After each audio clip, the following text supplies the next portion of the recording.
Assalamualaikum student, this is me Miss Fawzia Khan, your zoology teacher, and it's our lecture number 6 from chapter number 5, that is growth and development.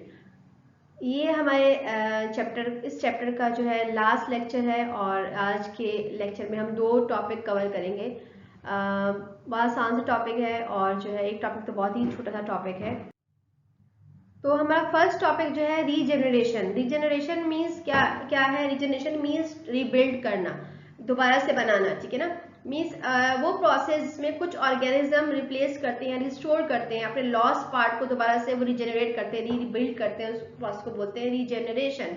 मतलब अगर कोई इसका part जो है, उनकी body का कोई पार्ट जो है लॉस हो चुका है किसी वजह से, तो उसको दोबारा से रिबिल्ड करने को कहते हैं रीजेनरेशन।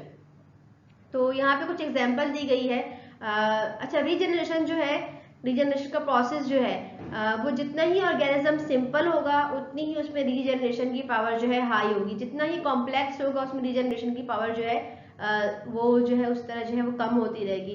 क्यों ऐसा क्यों होगा? क्योंकि कुछ ऑर्गेनिज्म, जैसे फॉर एग्जांपल फर्स्ट फाइलम है पॉलीफेरा। पॉलीफेरा में जो उनकी बॉडी है वो सिर्फ सेल से बनी हुई है। मल्टी सेलुलर तो है लेकिन डिफरेंट सेल जो है डिफरेंट फंक्शन परफॉर्म कर रहे होते हैं। उनमें टिश्यू लेवल जो है एब्सेंट होता है, ठीक है ना। तो अगर उनका कोई पार्ट लॉस होता है तो फिर दोबारा से वो टिश्यू की कॉपीज बनना, वो सॉरी सेल कॉपी बनना उनके लिए इजी होता है as compare to complex organism. Complex organism में क्या होता है कि उनमें सेल्स भी होते हैं, टिश्यू भी होते हैं, ऑर्गन्स भी होते हैं, ऑर्गन सिस्टम भी होते हैं। उन सबको रिबिल्ड करना, दोबारा से बनाना जो है उनके लिए थोड़ा डिफिकल्ट होता है। तो जितना ऑर्गेनिज्म सिंपल होगा उतनी ही उनमें रीजनरेशन की पावर जो है हाई होगी।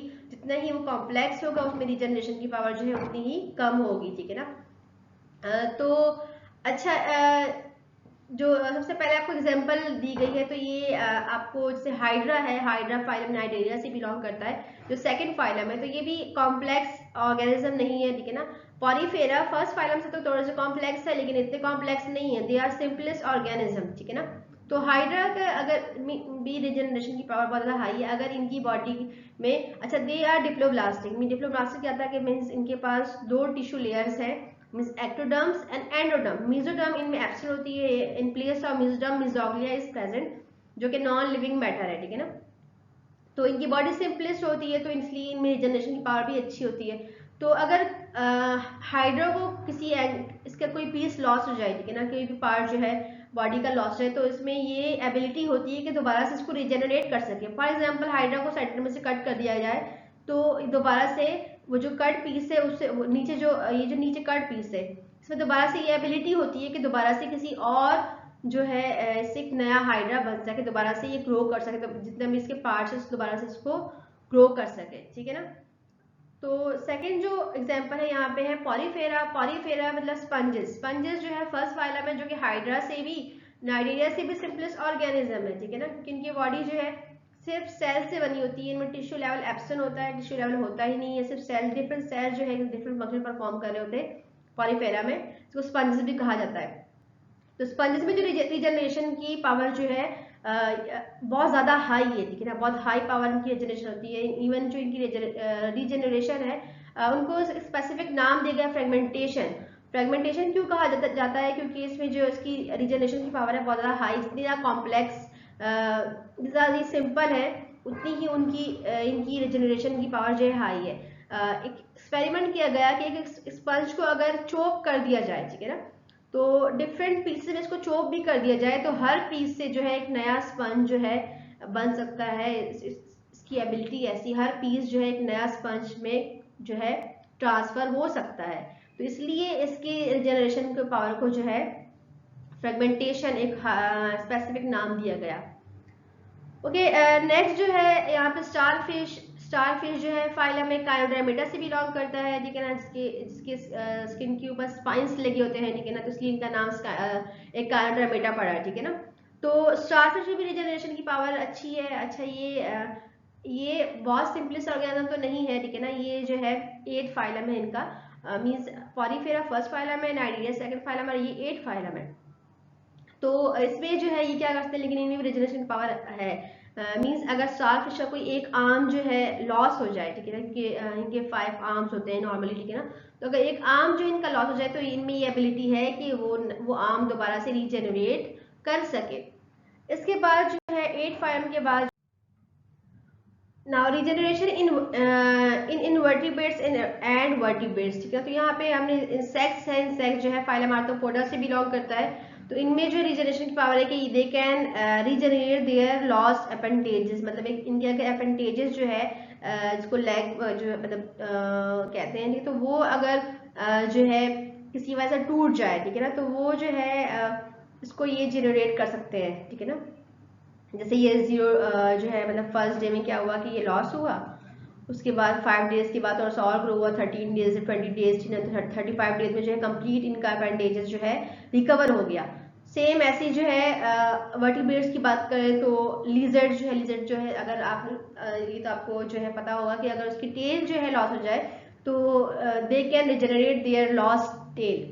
फिर सबसे ज़्यादा कॉम्प्लेक्स जो है उसके बाद जो है जैसे कि रेप्टाइल्स आ गए, रेप्टाइल्स में लिजर्ड आ गया, उसके बाद जो है बर्ड्स, बर्ड्स में एव्स जिसे कहते हैं, ठीक है ना। तो एव्स में क्या होता है कि उनमें सिर्फ रिजनरेशन जो है बहुत कम हद तक होती है, और इसके बाद जो ह्यूमन आ जाते हैं मैमल्स, ठीक है ना, तो उनमें भी बहुत कम, क्योंकि इनकी बॉडी ज़्यादा कॉम्प्लेक्स होती है। तो मैंने पहले जिससे बात की, जितना ही ऑर्गेनिज्म सिंपल होगा उतनी रिजनरेशन पावर जो है ज़्यादा होगी, जितना ही कॉम्प्लेक्स होता रहेगा उतनी ही रिजनरेशन की पावर जो है कम होती रहेगी।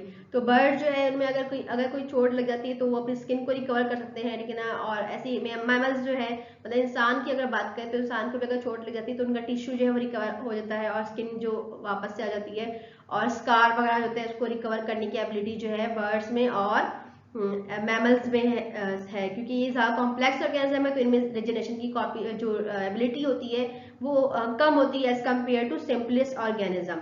तो यहाँ पे हमारा टॉपिक जो है रिजेनरेशन का खत्म हुआ। अब जो तो नेक्स्ट टॉपिक जो है हमारा है वो है एब्नॉर्मल डेवलपमेंट। एब्नॉर्मल डेवलपमेंट क्या है, जैसे कि लाइफ स्टार्ट होती है एक सिंगल सेल जाइगोट से, ठीक है ना। जब जब मेल से स्पर्म गैमेट और फीमेल से ओवम गैमेट जो है ये मिलते हैं, तो ये फ्यूजन होता है और इसको फ्यूजन होता है इन दोनों गैमेट्स का, फर्टिलाइजेशन होती है और इससे एक सिंगल सेल बनता है जिसको हम कहते हैं जाइगोट, ठीक है ना। अब जाइगोट जो है फिर उसमें डिवीजन होती है और फिर डिवाइड होता है, फिर सेल जो है डिफरेंट सेल में डिवाइड होता है, उससे फिर जो है एक ऑर्गेनिज्म जो है पूरा कंप्लीट ऑर्गेनिज्म बनता है। तो ये एक नॉर्मल डेवलपमेंट है, ठीक है ना। और अगर इसी दौरान जो है कोई इसमें एबनॉर्मलिटी आ जाती है, कुछ मिस्टेक आ जाती है, तो उसको बोलते हैं एबनॉर्मल डेवलपमेंट। तो इसकी डेफिनेशन देखते हैं। डेफिनेशन में क्या है कि deviation in the normal structure, जो नॉर्मल स्ट्रक्चर है किसी भी एम्ब्रियो का जो वो डेवलप हो रहा है उसके नॉर्मल स्ट्रक्चर में या फंक्शन में अगर जो है या अंडर द अनफेवरेबल कंडीशन, कुछ ऐसे कंडीशन हो जो कि उसके लिए फेवरेबल ना हो, ठीक है ना, तो उसको कहते हैं एबनॉर्मल डेवलपमेंट। मीन जब बॉडी में मदर बॉडी में डेवलपमेंट हो रही है तो उसमें ऐसे कोई चेंज आ जाना, कोई मिस्टेक आ जाना या कुछ और ऐसे फैक्टर्स का होना जिसकी वजह से उसकी जो नॉर्मल डेवलपमेंट है उसमें जो है कोई रुकावट आ जाए या कोई और मसला आ जाए, उसको बोलते हैं नॉर्मल डेवलपमेंट, उसके स्ट्रक्चर में या फंक्शन में। तो जैसे कि हर चीज़ की स्टडी को डिफरेंट नाम दिया गया है, तो इस तरह जो है इस तरह की जो एबनॉर्मलिटीज़ है उसको स्टडी करने के लिए जो नाम दिया गया है वो है टेरोंटोलॉजी।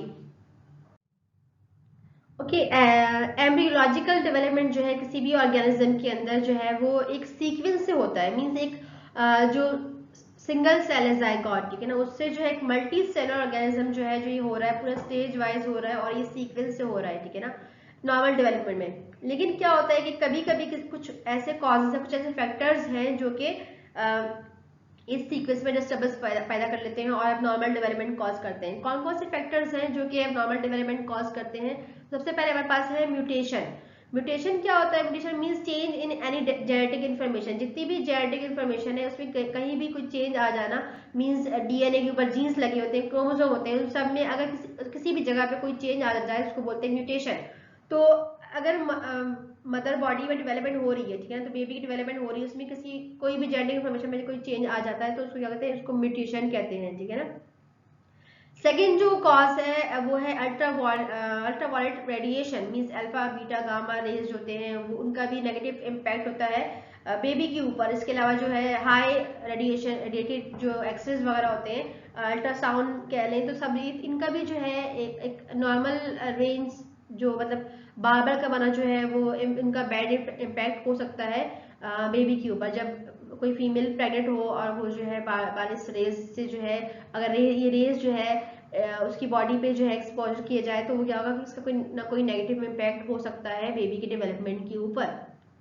इसके अलावा कुछ ड्रग्स है, सम ड्रग्स ड्यूरिंग प्रेगनेंसी, मतलब ड्रग्स जो है लीगल ड्रग्स की बात भी हो रही है और इलीगल ड्रग्स की बात भी हो रही है। इलीगल ड्रग्स की जैसे मतलब वो तो आपको पता है कि इलीगल ड्रग्स जो है वैसे ही मना होती है, तो ड्यूरिंग प्रेगनेंसी तो इसको जो बिल्कुल भी यूज करना जो है मना है। लेकिन लीगल ड्रग्स कौन सी होती है? लीगल ड्रग्स मीन्स मेडिसिन का यूज करना, जिसको लीगल ड्रग्स का नाम भी दिया जाता है, ठीक है ना। तो लीगल ड्रग्स में जो है जैसे कि कुछ ऐसी मेडिसिन होती है जो कि बेबी के डेवलपमेंट को इम्पैक्ट कर रही होती है, उसको जो है हार्म पहुंचा रही होती है। तो जैसे एक नॉर्मल अगर फीमेल है, ठीक है ना, अगर वो जब नॉन प्रेग्नेंट है, मतलब अब प्रेग्नेंट नहीं हुई, तो वो अगर उसको कोई डिजीज हुई तो डॉक्टर के पास जाती है, कोई मेडिसिन लेती है, तो जब वो प्रेग्नेंट हो जाए तो मे बी वो जो मेडिसिन है उसके लिए जो है उस टाइम वो पहले जो उसके लिए सही थी, अब जो है उसके लिए सूटेबल ना हो। तो इसलिए कहते हैं कि सेल्फ मेडिकेशन नहीं करनी चाहिए, मतलब वो मेडिसिन जो आप जो है जब कोई नॉन प्रेग्नेंट होता है तो उस टाइम यूज जो करता हो, तो बाद में प्रेगनेंसी के बाद उसको यूज नहीं करना चाहिए। हमेशा जो है डॉक्टर से रिकमेंडेड जो मेडिसिन है वही लेनी चाहिए, सेल्फ मेडिकेशन नहीं करनी चाहिए, क्योंकि मे बी वो मेडिसिन जो है उसका कोई नेगेटिव इम्पैक्ट हो किसके ऊपर, बेबी के ऊपर। इसके अलावा जो है कुछ abnormal secretory function of some glands, हमारे बॉडी में जो है डिफरेंट ग्लैंड्स पाए जाते हैं, उनके डिफरेंट सिक्रीशन होती है, मतलब हार्मोन्स वगैरह जो है, ठीक है ना। तो उनके डिफरेंट जो है हमारे बॉडी में हार्मोन्स होते हैं, ठीक है ना। अगर उनकी एबनॉर्मलिटीज है मतलब उनके अगर एबनॉर्मल कंडीशन में उनका कम होना उनका ज्यादा होना भी मदर की बॉडी में वो बेबी के डेवलपमेंट को इफेक्ट कर सकता है। मीन्स अगर कोई फीमेल है, ठीक है ना, वो प्रेग्नेंट है, उसमें जो है इंसुलिन जो है वो एक्स्ट्रा अमाउंट में बनना स्टार्ट हो जाए, तो वो इंसुलिन जो है वो प्लेसेंटा के जरिए जो है बेबी में ट्रांसफर हो जाएगा, तो वहां पे ना कोई नेगेटिव इम्पैक्ट जो है वो कॉज करेगा। या अगर कोई और हार्मोन है, ठीक है ना, मीन्स थायरॉक्सिन है, उसकी कमी हो रही है या उसकी जाती हो रही है, तो वो भी जो है बेबी की बॉडी को इम्पैक्ट करेगा, उसमें नॉर्मल डेवलपमेंट कॉज करेगा। तो इस तरह जैसे मेडिसिन की हमने बात की, मेडिसिन भी ऐसी है कि प्लेसेंटा के जरिए जो है बेबी की बॉडी में ट्रांसफर होते हैं, तो वहाँ पे जो है नेगेटिव इम्पैक्ट जो है कॉज करते हैं। इस तरह इसके अलावा कुछ केमिकल्स जो है हमारे बॉडी में, कुछ बहुत सारे केमिकल्स भी होते हैं, ठीक है ना, तो वो केमिकल्स भी जो है अगर उनकी ज्यादा या कमी हो रही है बॉडी में, तो वो भी जो है मदर की बॉडी में अगर है तो वो बेबी को भी जो है एम्ब्रियो जो डेवलप हो रहा है उसकी बॉडी को भी जो है इम्पैक्ट करेगा, वहां पे नेगेटिव इम्पैक्ट जो है कॉज करेगा और एबनॉर्मल डेवलपमेंट कॉज होगी।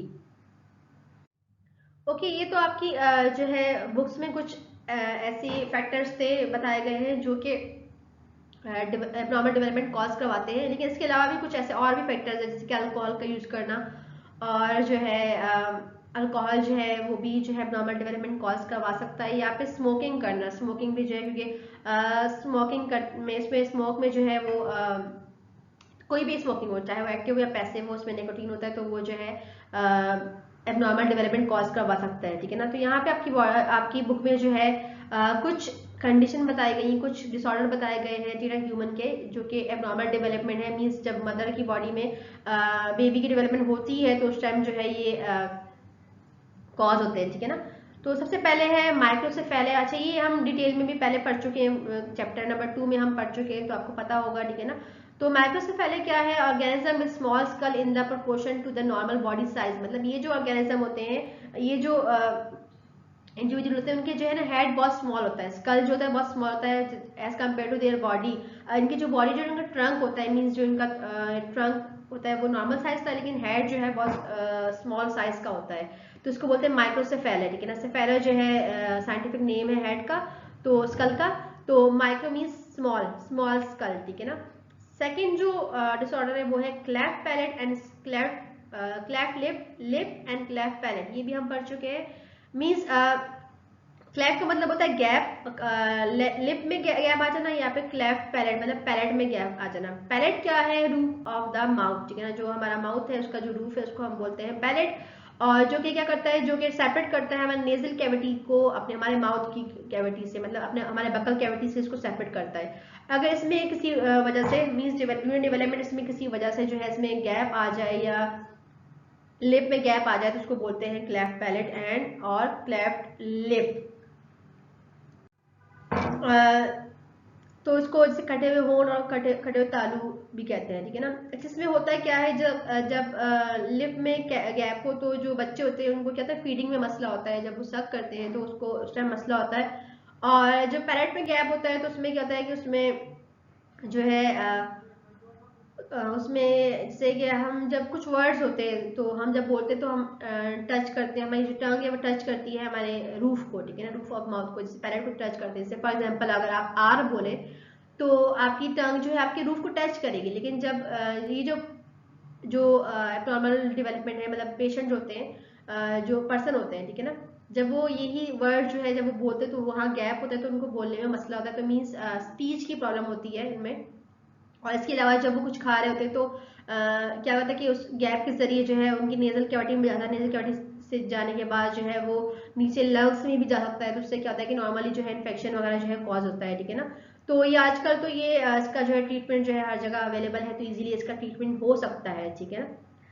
तो थर्ड डिजीज है वो है पॉलीडेक्टिली। इसमें क्या होता है, excessive number of fingers and toes, मतलब एक्स्ट्रा फिंगर्स का होना या फिर टोज का होना, ठीक है ना। जैसे नॉर्मली हमारे जो फिंगर्स हैं वो 5 फिंगर्स होती है और 5 टोज होती है, लेकिन ये जो पर्सन होते हैं इनमें क्या होता है, ये जो है एक्स्ट्रा जैसे फिंगर्स होना या एक्स्ट्रा टोज होना, इसको बोलते हैं। ये भी एक एबनॉर्मलिटी है जो कि डेवलपमेंट के अंदर जो है ये कॉज होती है। ओके, नेक्स्ट जो डिसऑर्डर है वो है डेक्स्ट्रोकार्डिया। कार्डिक सबको पता है कि हार्ट को बोलते हैं, तो यहाँ पे क्या होता है कि जैसे नॉर्मली जो हमारा हार्ट होता है वो कहते हैं कि स्टर्नम के ऊपर, मतलब स्टर्नम है सामने बिल्कुल सेंटर में होता है और थोड़ा सा लेफ्ट की तरफ टिल्ड होता है। लेकिन ये जो एबनॉर्मेलिटी है इसमें क्या होता है कि इसमें जो हार्ट लेफ्ट के बजाय थोड़ा सा राइट साइड की तरफ टिल्ट होता है। जैसे अगर आप पिक्चर में देखें तो ये हार्ट है सेंटर में, थोड़ा सा टिल्ट किसकी तरफ है, लेफ्ट साइड पे। लेकिन ये डेक्स्ट्रोकार्डिया में क्या होता है कि इनका हार्ट थोड़ा सा राइट साइड की तरफ टिल्ट होता है। हम जैसे पढ़ चुके हैं, लैब में आप देख भी चुके हैं कि जो लंग्स होते हैं, जो राइट साइड के लंग होते हैं वो 3 लोब्स होते हैं और लेफ्ट साइड के जो लंग्स होते हैं वो 2 लोब्स होते हैं। क्यों? क्योंकि जो हार्ट था हमारा थोड़ा सा लेफ्ट तरफ की तरफ जो है टिल होता है। तो यहाँ पे ये जो एबनॉर्मलिटी है इनमें क्या होता है कि जो पर्सन है उसका हार्ट थोड़ा सा राइट साइड की तरफ टिल होता है, ठीक है ना। तो इसका जो है जब एक्सरे होते हैं तो पता चलता है, या फिर जब डॉक्टर जब उसकी हार्ट बीट सुनने की कोशिश करता है तो वहाँ पे जब लेफ्ट साइड पे जब टच करते हैं तो वहाँ पे तो हार्ट बीट नहीं मिलती, क्योंकि वो राइट साइड की तरफ टिल्ड होता है।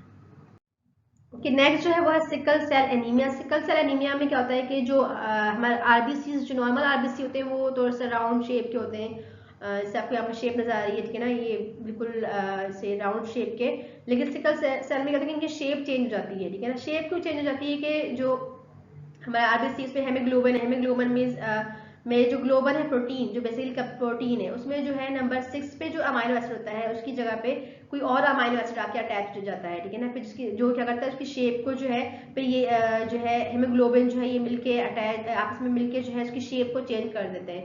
जब शेप चेंज हो जाती है, जब ये वेसल में मूव करेगा तो ये कहीं ना कहीं जो है, क्योंकि अब जो है इसके एज टाइप के बन जाते हैं तो ये इजीली मूव नहीं करेगा वेसल में, कहीं इसको कहीं जाके अटैच, मतलब इसको ब्लॉक कर देगा, किसी वेसल को ब्लॉक कर देगा।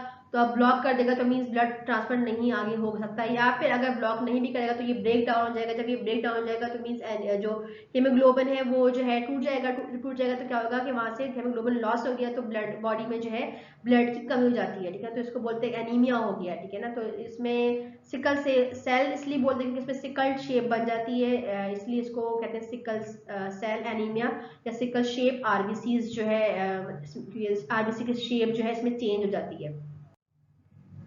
ओके, 6 जो है टर्नर सिंड्रोम, जो कि फीमेल सेक्सुअल डिफेक्ट है, ठीक है ना। इसमें क्या होता है कि जो फीमेल में ऐसी कंडीशन जिसमें जो है x chromosome means sex chromosome जो होता है वो मिसिंग होता है, ठीक है ना। और ये सिर्फ फीमेल में होता है, मीन्स जैसे कि नॉर्मली 46 क्रोमोसोम होते हैं, तो ये जो कंडीशन की जो फीमेल होती है उनके पास 6 नहीं होते बल्कि 45 क्रोमोसोम होते हैं, मतलब एक मिसिंग होता है या फिर पार्शियली मिसिंग होता है। अच्छा, इसके जो है वैरायटी ऑफ मेडिकल और डेवलपमेंटल प्रॉब्लम इसमें होता है, जैसे कि इसमें शॉर्ट हाइट फीमेल होती है, शॉर्ट हाइट होती है, और इसके अलावा जो है ओवरीज प्रॉपर्ली डेवलप नहीं हो सकती, इसमें प्रेगनेंसी मसला होता है अब आगे जाके, फिर हार्ट डिफेक्ट्स हो सकता है। तो ये डिफरेंट जो है इसमें जो है इसमें प्रॉब्लम होती है, ठीक है ना।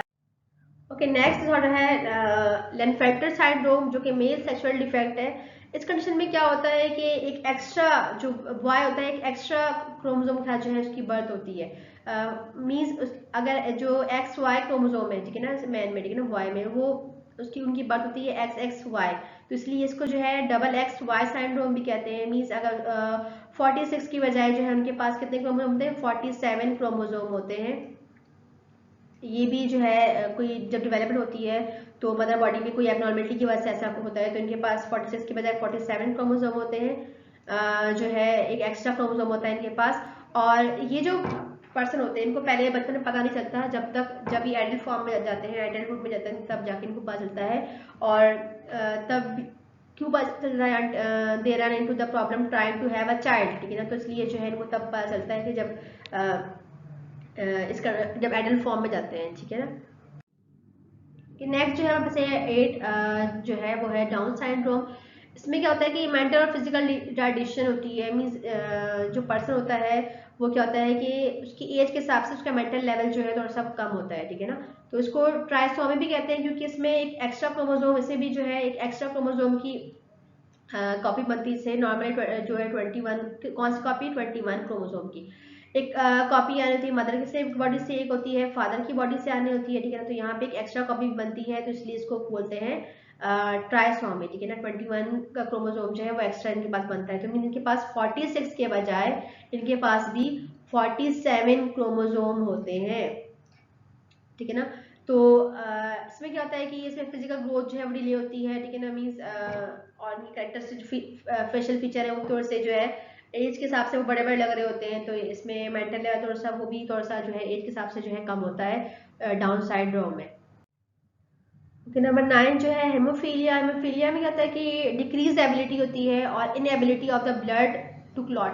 मीन्स हमारे ब्लड में कुछ ऐसे हमारे कुछ सेल जैसे प्लेटलेट्स है, ठीक है ना, तो वो हेल्प करते हैं हमारे ब्लड क्लॉट करने के लिए। इसके अलावा प्लेटलेट के साथ साथ कुछ फैक्टर्स भी होते हैं जो कि हेल्प करते हैं ब्लड को क्लॉट करने में हेल्प करते हैं। इसे फैक्टर 8 भी कहा जाता है। फैक्टर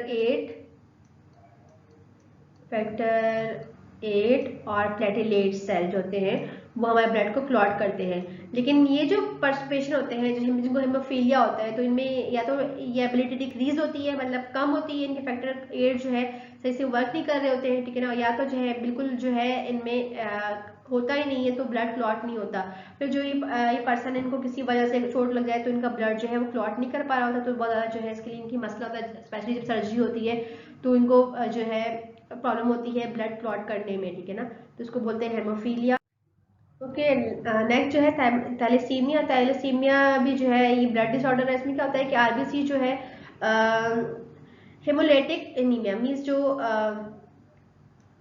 जो आरबीसी होते हैं, ठीक है ना, वो बहुत फास्टली जो है ब्रेक डाउन होते हैं, बहुत तेजी से जो है टूटते हैं, ठीक है ना। वैसे नॉर्मली जो हमारे आरबीसी होते हैं उनको 120 डेज जो है उनकी लाइफ स्पेन होता है, लेकिन इसमें क्या होता है कि बहुत जल्दी जल्दी जो है वो टूटते हैं। जब बहुत जल्दी टूटेंगे जाएगा तो बॉडी में ब्लड की कमी होगी, ठीक है ना। तो इसके अलावा जो है इनकी शेप भी जो है क्या कहते हैं, शेप भी चेंज है, जैसे कि नॉर्मल साइज शेप जो है वो ये शेप है। इसमें क्या हो जाता है कि फ्रेजाइल आरबीसी जो है हो जाता है, जिसकी वजह से क्या होता है कि ये एनीमिया होता है, ठीक है ना। थैलेसीमिया जो है ब्लड डिसऑर्डर है जो कि पास होती है फैमिलीज से, मतलब ये इनहेरिटेड है, मींस पेरेंट्स टू ऑफस्प्रिंग जो है ये ट्रांसफर होती है, ठीक है ना। ये क्या करती है बॉडी में, कहते हैं नॉर्मल फॉर्म ऑफ जो है अमाउंट ऑफ हीमोग्लोबिन जो है होता है, मींस हीमोग्लोबिन का अमाउंट कम हो जाता है। हीमोग्लोबिन जो है वो प्रोटीन है जो कि हमारे ब्लड को इस काबिल बनाता है कि उसमें ऑक्सीजन जो है कैरी हो सके, ठीक है ना। इस डिसऑर्डर में क्या होता है कि लार्ज नंबर ऑफ आरबीसी जो है वो डिस्ट्रॉय होते रहते हैं, ठीक है ना, बहुत फास्टली डिस्ट्रॉय होते हैं। मीन्स उसका लाइफ स्पेन है 120 डेज है, उससे बहुत जल्दी जल्दी जो है वो डिस्ट्रॉय होते रहते हैं, ठीक है ना। तो उसमें क्या होता है कि उसमें से एनीमिया हो जाता है, मीन्स बॉडी में कमी हो जाती है। अब दो तरह का जो है एनीमिया की, इसकी दो टाइप्स होती है, एक होती है अल्फा और एक होता है बीटा, ठीक है ना। तो एक कंडीशन तो होती है जो माइनर कंडीशन होती है, उसमें तो इतना मसला नहीं होता, लेकिन जो मेजर कंडीशन होता है इसमें ये होता है कि ब्लड ट्रांसफ्यूजन की जरूरत पड़ती है। मीन्स अब बॉडी पूरा जो है ब्लड फॉर्म नहीं बना पा रही होती है। जब ब्लड नहीं बन रहा होगा तो मीन्स बॉडी में ऑक्सीजन भी कैरी नहीं होगी, तो फिर क्या कहते हैं कि उसको ट्रांसफ्यूजन की जरूरत पड़ती है। मीन्स बार बार जो है ब्लड उनका ट्रांसफर करना पड़ता है, तो ये एक मेजर कंडीशन में होता है, ठीक है ना। तो ये कुछ डिसऑर्डर थे जो कि ड्यूरिंग एबनॉर्मल डेवलपमेंट में ही होते हैं। मतलब जब बॉडी में जब एबनॉर्मल डेवलपमेंट हो जाती है तो कोई ना कोई फैक्टर ऐसा होता है जो कि बॉडी में एबनॉर्मल डेवलपमेंट करवाता है। तो ये कुछ एबनॉर्मल डेवलपमेंट थे जो ड्यूरिंग जब एम्ब्रियो डेवलप होता है उस टाइम जो है किसी वजह से जो है, जो मैंने वजह बताई कि म्यूटेशन है, रेडिएशन है और इसके अलावा कुछ ड्रग्स है, कुछ मेडिसिन है या कुछ और ऐसी सिक्रीशन है बॉडी में, कुछ केमिकल्स है, कुछ हार्मोन्स है जो कि एबनॉर्मल डेवलपमेंट करवाते हैं और वो हमने जो है वन बाय वन डिस्कस किया। होप आपको ये टॉपिक समझ में आ गया होगा। तो यहाँ पे हमारा जो चैप्टर है ये ख़त्म हुआ और जो है यह आज का हमारा लास्ट टॉपिक था। तो इंशाल्लाह जो नेक्स्ट क्लास में हम एक नए चैप्टर के साथ आएंगे। तो तब तक के लिए अपना बहुत सा ख्याल रखिएगा। अल्लाह हाफिज़।